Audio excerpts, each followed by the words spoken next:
রাসূলুল্লাহ সাল্লাল্লাহু আলাইহি সাল্লামের দ্বীন মেনেছে, নবীর ভালোবাসা নিয়ে কবরে গেছে।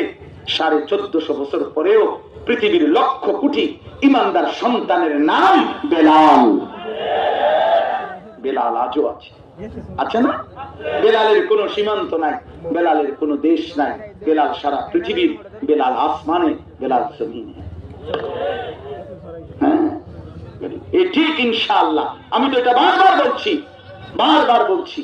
1000 বছর পরে বাংলার ইতিহাসে এই পৃথিবী যদি থাকে, আগামী 1000 বছর পরেও এই বাংলার যে ছোট্ট বাচ্চা বড় হবে, সে ইনশাআল্লাহ শহীদ শরীফ ওসমান হাদি রাহমাতুল্লাহ আলাইহি এই ইমানদার যুবককে শ্রদ্ধার সাথে স্মরণ করবে।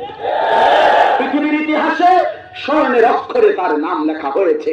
এই 3 জন ওসমান পৃথিবীতে যাদের নাম সোনার অক্ষরে লেখা হয়ে গেল। এক ওসমান, ওসমান ইবনে আফফান, ইসলামের 3য় খলিফা, তিনি ওসমান। দ্বিতীয় ওসমান, এই পৃথিবীতে মুসলমানদের শেষ খেলাফত যার হাতে প্রতিষ্ঠিত হয়েছিল, ওসমানী খেলাফত, তুর্কি